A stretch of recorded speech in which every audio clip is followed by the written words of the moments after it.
We start this evening with the latest from the Korean Peninsula.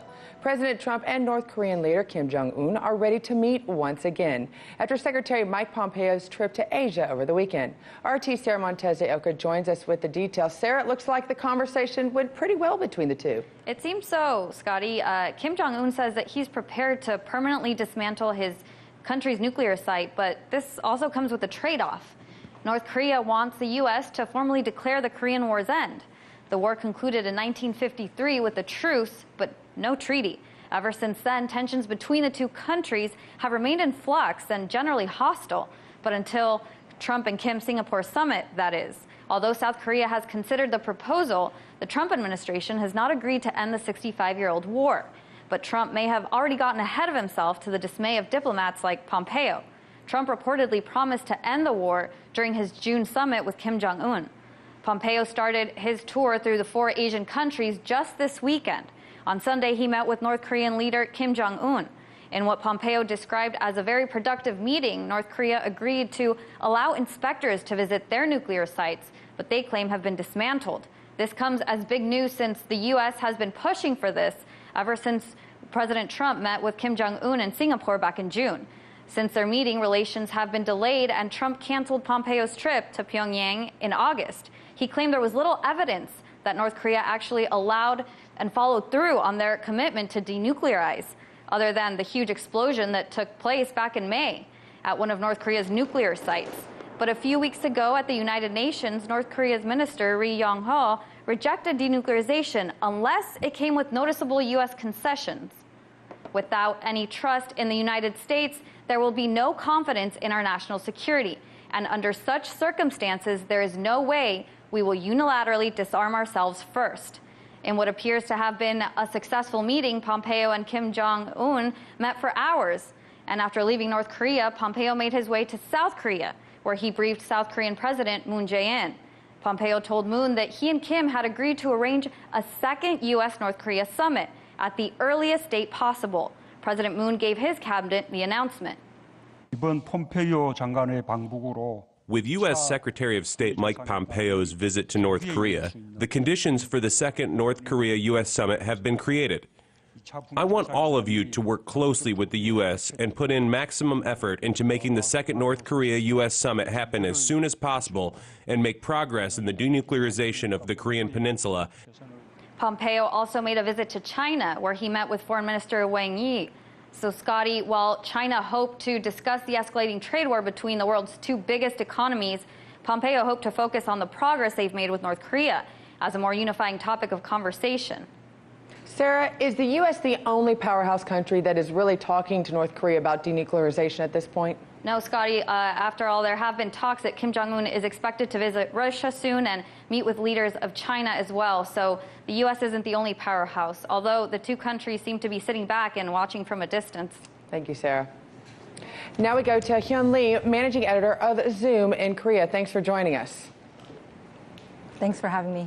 How important is it that North Korea is saying they will allow international spectators into their nuclear test sites? Yeah, I think this is very important. If you remember, this is the Punggye-ri nuclear test site that the North Koreans claim to have already dismantled. And so now what North Korea is saying is, come and look for yourselves. We are going to open it up for outside inspectors to come and see and verify. Also, we should note that when South Korean leader Moon Jae-in went to Pyongyang last month, Kim Jong-un also said that North Korea is willing to dismantle its missile test site and also open that up for outside observers. So in essence, what North Korea is saying is dismantle its nuclear test site as well as the missile test site, which basically means no more nuclear tests. And that basically means no more nuclear weapons development. So I think North Korea has now put the ball back in the U.S. court. And the question now is, what is the United States willing to do to remove its nuclear threat from the Korean Peninsula? Well, that's the question. What sort of expectations and assurances are North Koreans looking for from the West in promise of exchange of denuclearization? Yeah, I think the North Koreans have been pretty consistent in saying that peace cannot be a one-sided process. So denuclearization has to be part of a broader process where all parties, including the United States, North Korea, South Korea, they all take mutual steps towards peace. The two Koreas are already moving in that direction. So in September, on September 19th, the two Korean leaders met in Pyongyang, and the two countries signed a very comprehensive military agreement. They agreed to end all military exercises effective November 1st.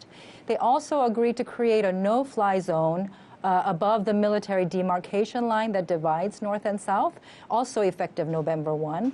They also said they're going to turn the DMZ into a peace zone, and they have already started to demine the DMZ. So it is pretty clear that the two Koreas have already, in essence, declared an end to the Korean War. Also, Moon Jae-in gave a speech in front of 100,000 North Koreans, and he said, our nation must live together. We must bring together the 80 million people of our nation to build a new nation. So it's very clear that the two Koreas are already moving towards peace and unification. The key missing party here is the United States. The United States was a key party to the Korean War and to the 1953 armistice. It still commands South Korean troops if there is a war. The United States also needs to come to the table and resolve the long-standing conflict between the U.S. and North Korea, basically through a permanent settlement of the Korean War through a peace treaty. Absolutely. Well, the North seems to be more willing to work with the Trump administration than past administrations. Do you actually think we're going to see another Kim Jong Un Trump summit in the future? And is it going to be in the Korean Peninsula or possibly here in Washington, D.C.? Yeah, it seems pretty clear from Pompeo's comments today that there could be another summit between Kim Jong Un and Trump in the near future. I'm not privy to those conversations, so I don't know where the summit will take place. You know, we should note that this is a dramatic improvement from what we saw last year, which was fire and fury exchange of nuclear threats. However, it should not be a repeat of what happened in June. In June, the two leaders met in Singapore, and they basically agreed that they will create, quote, new relation towards a, quote, stable peace regime. And then what followed immediately after that were people in Trump's administration, namely Mattis, Pompeo, Bolton, basically going back to the very old, the same old talking points, which is we must keep up the pressure on North Korea, maximum pressure, in order to force North Korea to give up its nuclear weapons before the United States makes any concessions. It's pretty clear from the North Korean side, at least, that this is a strategy that is not going to work. What we need is a comprehensive approach, a shift in the two countries' relationship from one of perpetual war towards lasting peace. So that means settle the long-standing conflict between the two countries. For example, lift the travel ban and allow humanitarian aid workers back into North Korea, allow Korean Americans who have separated families in North Korea to go back and meet their family members. Also, lift the sanctions so that North and South Korea can resume economic cooperation and build a railway between that will connect their two countries. Well, Hyun, it's interesting that you bring that finally, up. Well, actually, it's interesting to bring that up because you're telling us everything that the government and leadership is doing, but I cannot let you go without asking you, how do the people feel about this on the Korean Peninsula? Is there a sense of optimism? What are their attitudes that are actually on Main Street there in Korea these days? Yeah. There is huge enthusiasm. Moon Jae-in's popularity rating always goes up right after these summits. He has had 3 so far. Each time his approval rating goes up.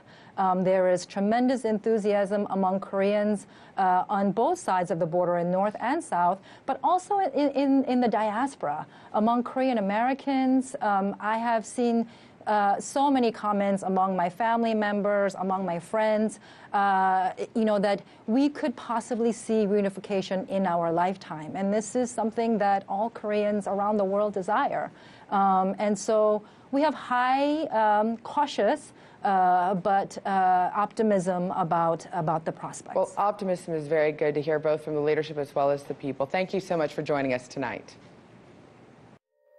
Hey YouTube, thanks for checking out our channel. We hope you enjoyed the video. We have tons of content for you just like this. For more of RT America's one-of-a-kind news and analysis, be sure to subscribe and never stop questioning more.